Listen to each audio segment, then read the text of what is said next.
1000ಕ್ಕೂ ಹೆಚ್ಚು ಎಲ್ಪಿಜಿ ಅವಲಂಬಿತ ಆಟೋಗಳಿದ್ದು ಗ್ಯಾಸ್ ಸಿಗದೆ ಅರ್ಧ ಸಮಯ ಸಾಲಿನಲ್ಲೇ ನಿಲ್ಲುವುದರಿಂದ ಚಾಲಕರ ದೈನಂದಿನ ಆದಾಯಕ್ಕೆ ಭಾರಿ ಹೊಡೆತ ಬಿದ್ದಿದೆ.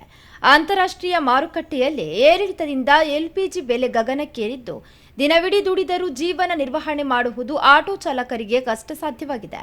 ಮಧ್ಯಪ್ರಾಚ್ಯದಲ್ಲಿ ನಡೆಯುತ್ತಿರುವ ಯುದ್ಧದ ಪರಿಣಾಮದಿಂದ ವಾಣಿಜ್ಯ ಮತ್ತು ಗೃಹ ಬಳಕೆಯ ಎಲ್ಪಿಜಿ ಗ್ಯಾಸ್ ಕೊರತೆ ಎಲ್ಲೆಡೆ ತಾಂಡವವಾಡುತ್ತಿದ್ದು ಕಾರ್ಕಳದ ಆನೆಕೆರೆ ಕೃಷ್ಣ ಮಂದಿರ ವೃತ್ತದಿಂದ 300ಕ್ಕೂ ಅಧಿಕ ಆಟೋ ರಿಕ್ಷಾಗಳು ಗ್ಯಾಸ್ ತುಂಬಿಸಲು ಸಾಲಿನಲ್ಲಿ ಪರದಾಡುವ ಪರಿಸ್ಥಿತಿ ಒದಗಿದೆ.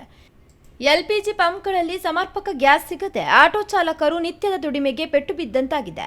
ಕಾರ್ಕಳ ಪಡುತಿರುಪತಿ ಖ್ಯಾತಿಯ ಶ್ರೀ ವೆಂಕಟರಮಣ ದೇವಸ್ಥಾನದ ವರ್ಷಂಪ್ರತಿ ನಡೆಯುವ ರಥೋತ್ಸವ ಇದ್ದರೂ ಬಾಡಿಗೆ ಮಾಡಲಾಗದ ದುಸ್ಥಿತಿ ಎದುರಾಗಿದೆ ಎಂದು ರಿಕ್ಷಾ ಚಾಲಕರಾದ ಶಿವಣ್ಣ ಅವರು ಬೇಸರವನ್ನು ವ್ಯಕ್ತಪಡಿಸಿದ್ದಾರೆ.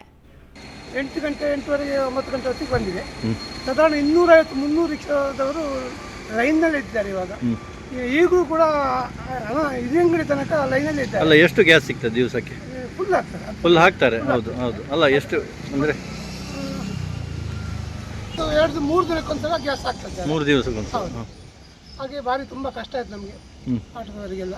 ಅದು ಕೂಡ ಇವತ್ತು ರಥೋತ್ಸವ, ತುಂಬ ಬಾಡಿಗೆ ಹೊತ್ತಲ್ಲಿ ಈ ರೀತಿ ಆದರೆ ಜೀವನ ತೆಗೆದು ಭಾರಿ ಕಷ್ಟ ಅಂತ.